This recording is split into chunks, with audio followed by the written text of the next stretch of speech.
오늘 본문은 예배에 관한 말씀입니다. 하나님 앞에 나와서 예배를 드릴 때 우리가 어떠한 자세로 예배를 드려야 하는지 증거하고 있습니다. 전도서 5장 1절 말씀 함께 읽겠습니다.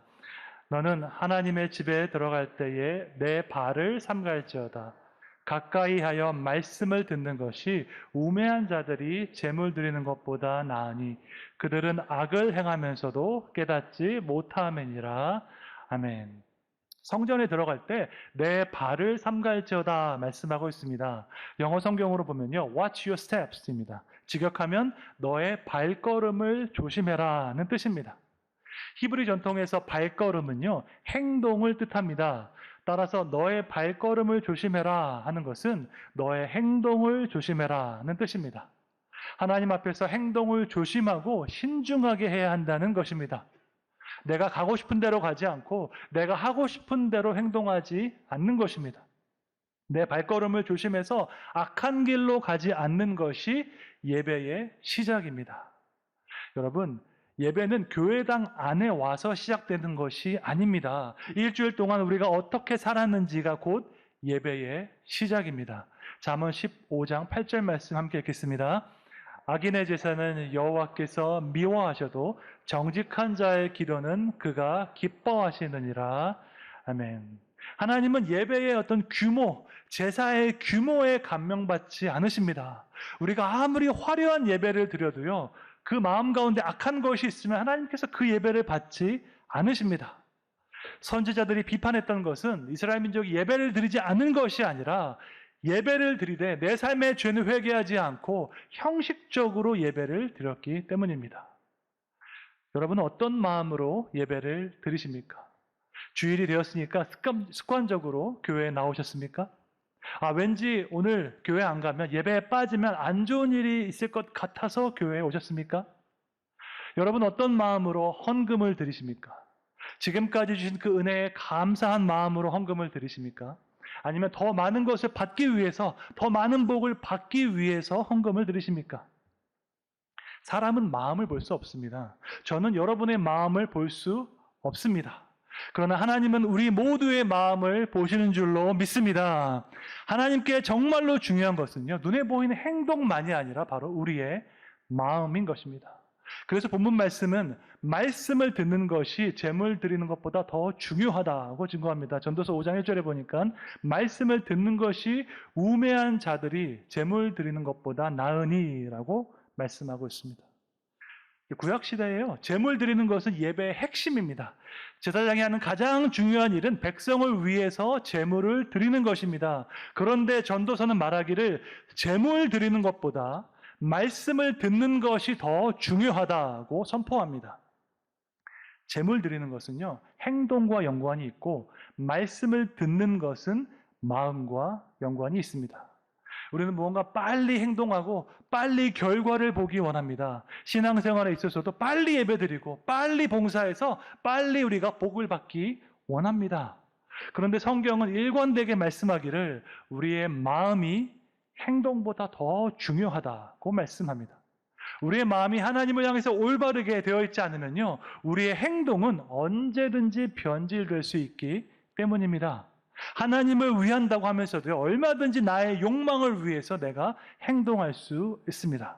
나의 욕심, 나의 이기심, 나의 욕망을 잠재우고 말씀을 듣고 순종해야 하는 줄로 믿습니다. 재물을 드리는 것보다 더 중요한 것은 하나님의 말씀을 먼저 듣고 하나님을 향해서 나아가는 것입니다.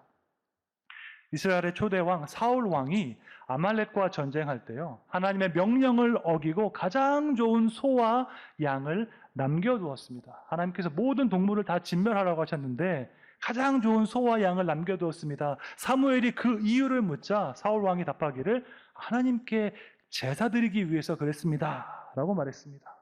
정말 7살짜리가 들어도 구차한 변명을 한 것입니다. 그러자 사무엘이 이렇게 대답했습니다. 사무엘상 15장 22절 함께 읽겠습니다. 사무엘이 이르되 여호와께서 번제와 다른 제사를 그의 목소리를 청종하는 것을 좋아하심같이 좋아하시겠나이까? 순종이 제사보다 낫고 듣는 것이 순양의 기름보다 나으니. 아멘. 사무엘의 이 말은요, 이스라엘 역사에 길이 남는 말이 되었습니다. 순종이 제사보다 낫습니다. 말씀을 듣는 것이 제물을 드리는 것보다 훨씬 더 중요합니다.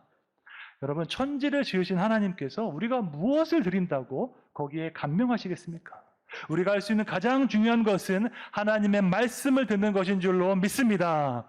건성으로 듣는 것이 아니라 마음을 다해서 집중해서 그 말씀을 듣고 순종하는 것입니다. 오늘 예배를 통해서도 말씀을 듣고 그 말씀에 순종하여서 하나님께 영광 돌리시기를 축원합니다. 그렇다면 예배가 무엇인지 예배의 본질에 대해서 생각해 보겠습니다. 많은 신학자들이 예배의 본질에 대해서 말했는데 그 중에서 존 파이퍼 목사님께서 이렇게 핵심을 짚었습니다. 예배는 하나님의 위대하심에 대한 인간의 반응이다라고 말했습니다. 예배는 하나님을 만나는 시간입니다. 그 중에서도 하나님의 위대하심과 하나님의 광대하심을 깨닫는 시간이 바로 예배 시간입니다.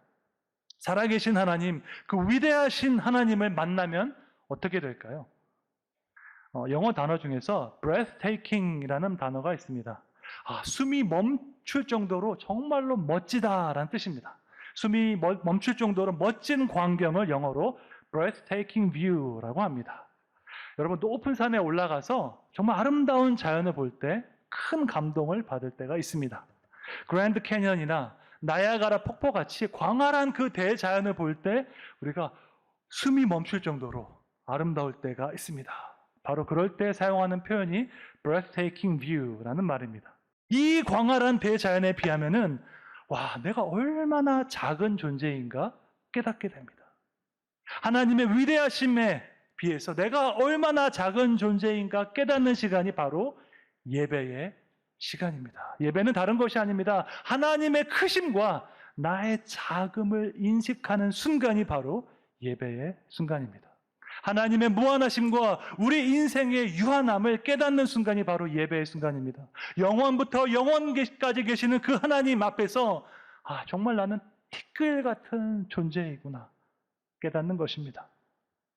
이러한 현실을 깨달을 때 우리에게 지혜가 생깁니다. 어떤 지혜일까요? 말을 적게 하는 지혜입니다.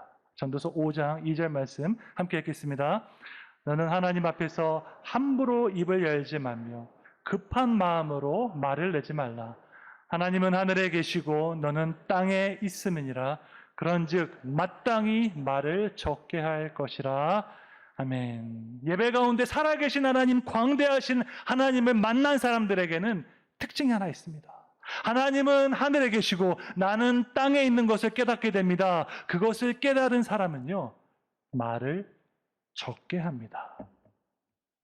하나님을 만나기 전에는요, 이러쿵저러쿵 말이 많습니다. 세상이 어떻고 인생이 어떻고 교회가 어떻고 말을 많이 합니다. 그러나 광대하신 하나님, 초월적인 하나님을 만나면 말이 적어집니다. 허망한 말로, 나의 헛된 지식으로 감히 하나님 앞에서 함부로 말할 수 없기 때문입니다. 하나님의 위대하심을 깨달으면요, 그분을 경외하게 됩니다. 하나님을 경외하는 사람은 함부로 그분 앞에서 말을 할 수가 없습니다. 왜냐하면 그분께서 내 말은, 모든 말을 다 들으시고 판단하시기 때문입니다. 권성수 원로 목사님께서 한 달 전 주일에 우리 교회에서 이런 말씀을 하셨습니다. 설교 중에서 하나님을 경외하는 것은 그분 때문에 할 수 없는 일이 있는 것이다 라는 말씀을 하셨습니다. 지나가는 말씀으로 하셨는데 이 말이 얼마나 중요한지 모르겠습니다. 하나님을 경외하는 사람은요, 그분을 생각할 때 할 수 없는 행동이 있습니다. 나의 본성을 따르면, 나의 죄된 욕구를 따르면 하고 싶은 일이지만 하나님의 거룩하심을 생각할 때 할 수 없는 일이 있습니다. 세상 사람들이 다 그렇게 해도 나는 하나님의 심판을 기억하기 때문에 그렇게 할 수 없다라고 말하는 사람이, 그렇게 행동하는 사람이 바로 하나님을 경외하는 사람입니다. 한 걸음 더 나아가서 저는 하나님을 경외하는 사람은 할 수 없는 말이 있다고 믿습니다. 내 기분대로, 내 마음대로 말하고 싶지만 나의 모든 말을 들으시는 그 하나님께서 계시기 때문에 그 앞에서 할 수 없는 말이 있습니다. 예를 들어서 아이고 힘들다, 인생 살아서 뭐하나 싶을 때가 있죠. 내 몸도 아프고 상황이 다 어려울 때 정말 이렇게 말하고 싶을 때가 있습니다. 그런데 우리에게 생명을 주시고 호흡을 주신 그 하나님 앞에서 감히 이렇게 말할 수 없습니다. 우리를 위해서 단 하나밖에 없는 독생자 예수님을 주신 하나님 앞에서 우리가 감히 아유, 살아서 뭐하나 이런 말 할 수 없습니다. 뿐만 아니라 저는 강단에서도 할 수 없는 말이 분명히 있다고 생각합니다. 하나님께 예배드리는 이 시간에 하나님의 임재 가운데 할 수 없는 말이 있습니다. 어떤 분들은요, 재미있게 설교하시는 그런 목사님들을 좋아하는 경우도 있습니다. 물론 재미있게 설교하는 거 좋겠죠. 하지만 재미있게 설교하다 보면은 때로는 비속어도 사용하고요, 욕설도 사용합니다. 하지만 저는 강단에서 절대로 그런 말 할 수 없다고 생각합니다. 광대하신 하나님 앞에서 사용할 수 없는 말이 있기 때문입니다. 어떤 의미로 목사로 살아간다는 건요, 하고 싶은 말을 다 못하는 것과도 마찬가지입니다. 강단에서 할 수 없는 말이 있는 것처럼 목사로서 할 수 없는 말이 분명히 있습니다. 강단 위에서의 삶과 강단 아래에서의 삶이 하나이기 때문입니다. 사람을 두려워하는 것이 아니라 하나님을 두려워하기 때문에 그분 앞에서 정직하게 살아가야 하는 것입니다. 목사만 그럴까요? 16세기 종교개혁자 마틴 루터는 이렇게 말했습니다. 만인 사제주의를 주창했습니다. 하나님을 믿는 모든 성도들이 다 제사장이란 뜻입니다. 따라서 목사에게만 할 수 없는 말이 있는 것이 아니라 모든 성도에게도 할 수 없는 말이 있습니다. 내 성격대로 하면, 내 성질대로 하면 당장에 할 말이지만 내 모든 말을 듣고 계시는 하나님께서 계시기 때문에 할 수 없는 말이 있습니다. 여러분은 하나님 때문에 사용하지 않는 말이 있습니까? 아니면 마음속에 있는 것을 그냥 있는 그대로 다 말로 표현하십니까? 하나님을 경외하기 때문에 할 수 없는 말이 있어야 할 줄로 믿습니다. 우리의 모든 말과 행동을 지켜보고 계신 하나님을 기억하면서 그분 앞에서 선하고 아름다운 삶을 살아가시기를 주님의 이름으로 축원합니다. 하나님의 광대하심을 경험한 사람은요, 그분 앞에서 내가 얼마나 작은 존재인지 깨닫게 됩니다. 이렇게 작은 우리가 감히 영원하신 그 하나님을 전부 다 이해할 수 없다는 것을 인정하게 됩니다. 세상이 돌아가는 이 모든 원리를 내가 다 알 수 없다고 인정하는 것입니다. 이것이 바로 전도서가 강조하는 지혜입니다. 지혜는요, 세상이 돌아가는 이치를 다 아는 것이 아닙니다. 진정한 지혜는 이 세상이 돌아가는 그 이치를 내가 다 알 수 없다는 것을 정직하게 인정하는 것입니다. 전도서 5장 3절 말씀 함께 읽겠습니다. 걱정이 많으면 꿈이 생기고 말이 많으면 우매한 자의 소리가 나타나느니라. 아멘. 여기서 꿈은요, 비전이 아니라 몽상, 망상에 가깝습니다. 이 생각, 저 생각, 걱정이 많으면 현실과 상관없는 그런 망상을 많이 한다는 것입니다. 그런 사람이 하는 말은요, 일관성이 없어서 도대체 무슨 소리인지 잘 이해를 못할 때가 있습니다. 분명히 이 사람이 한국말 하고 있는데 무슨 말 하는지 이해를 못할 때가 있습니다. 분야를 막론하고요, 박사학위를 받은 전문 학자들에게 공통점이 하나 있습니다. 무언가를 설명할 때 정말로 신중하게 말합니다. 제가 미국에서 공부할 때 교수님들로부터 정말 많이 들었던 말이 있습니다. 이것은 내 전문 영역이 아니기 때문에 라고 말씀하십니다. 아니, 하버드, 예일 같은 세계적인 대학을 졸업하신 그런 박사가 이것은 내 전문 영역이 아니다라고 말하는 게 참 우스울 때가 있습니다. 교수님들이 잘 몰라서 이렇게 말씀하실까요? 아닙니다. 박사 논문을 쓰기 위해서는요, 대단히 많은 지식이 있어야 합니다. 한 분야의 논문을 쓰기 위해서는요, 그 분야의 최고의 학술서 한 100권 정도 읽어야지 논문을 쓸 수 있습니다. 그런데 왜 학자들은요, 이렇게 조심성이 많을까요? 말 한마디, 단어 하나 잘못 쓰면은 학자로서의 권위가 떨어지기 때문입니다. 사실관계가 하나만 틀려도요, 학자로서 너무너무 부끄러운 일입니다. 그래서 세계적인 학자일수록 말조심을 합니다. 정말로 제대로 공부한 사람들의 특징은요, 함부로 말하지 않습니다. 내가 확실하지 않은 것, 내가 잘 모르는 것에 대해서 함부로 이야기하는 것은요, 학자로서 위험한 일입니다. 반면에 아무렇게나 말을 쉽게 편하게 하는 사람들이 있습니다. 그냥 하고 싶은 대로 아무 말 대잔치를 하는 경우가 있습니다.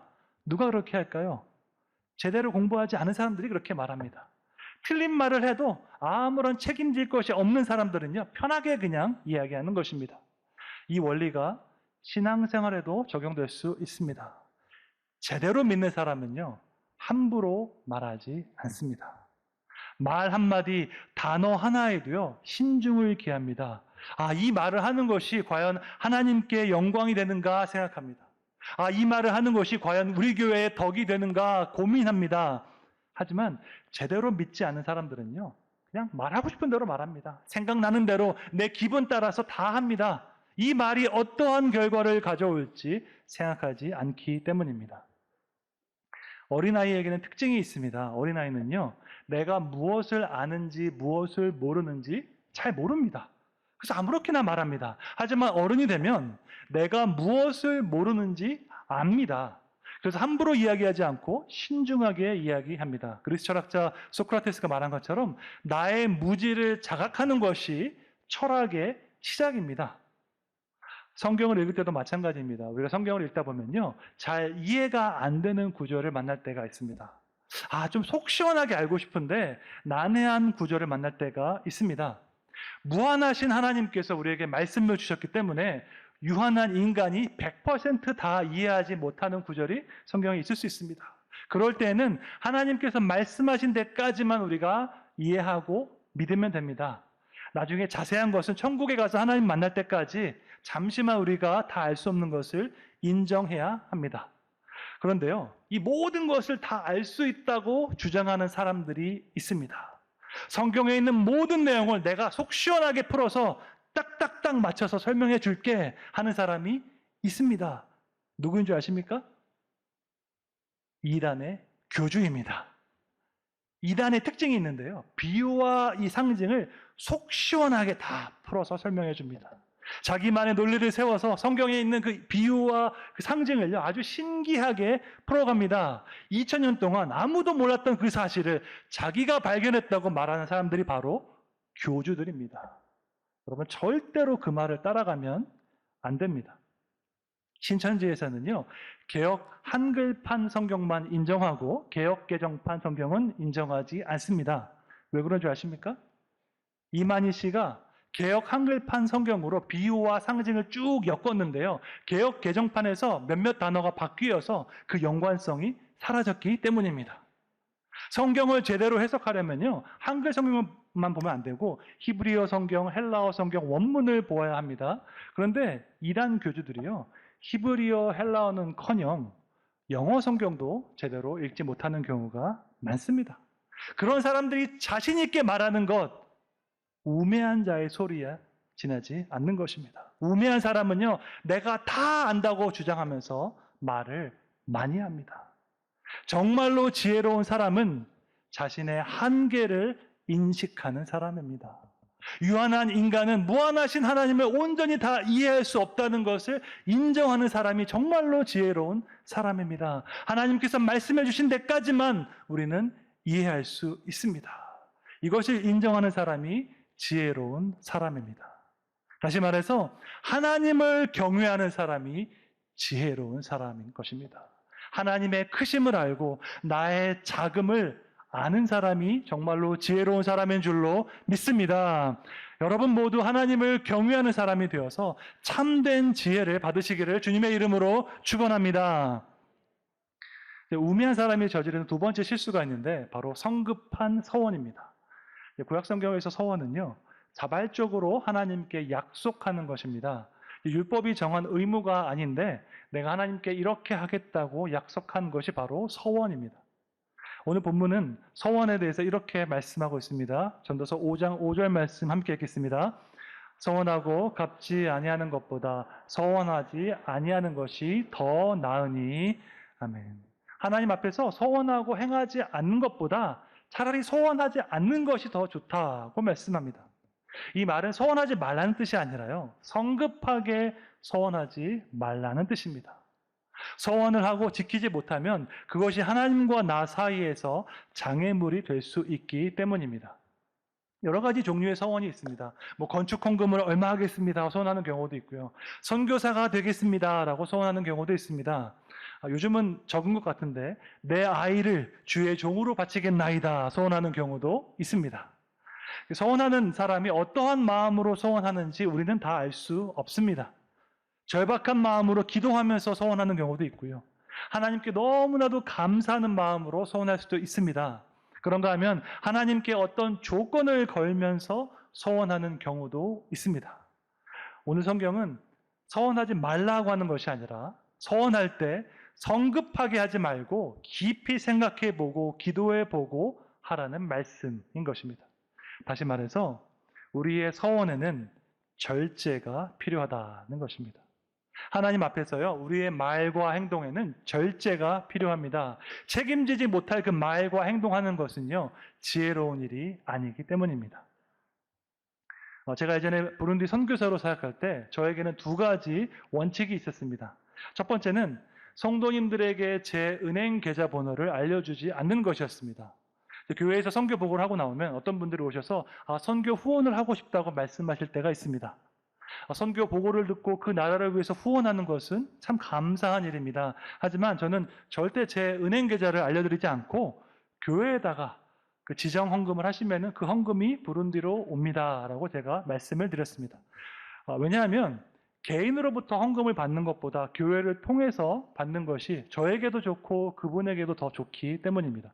두 번째는요, 어떤 분이 큰 후원을 약속할 때 그것을 너무 믿지 않는 것입니다.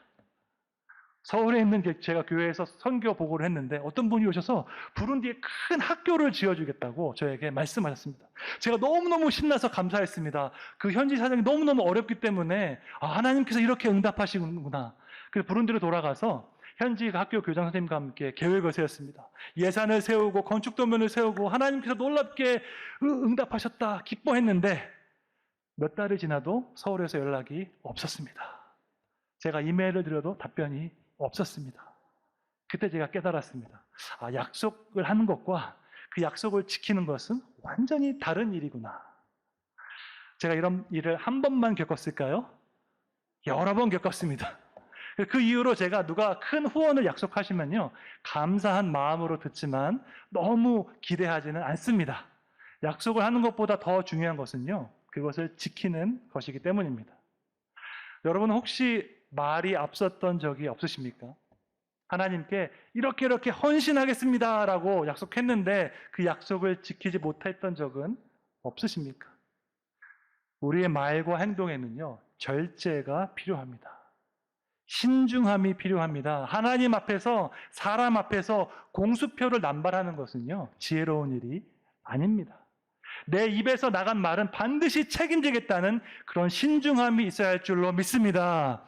리더가 되기 위해서는요, 신중함과 절제가 있어야 합니다.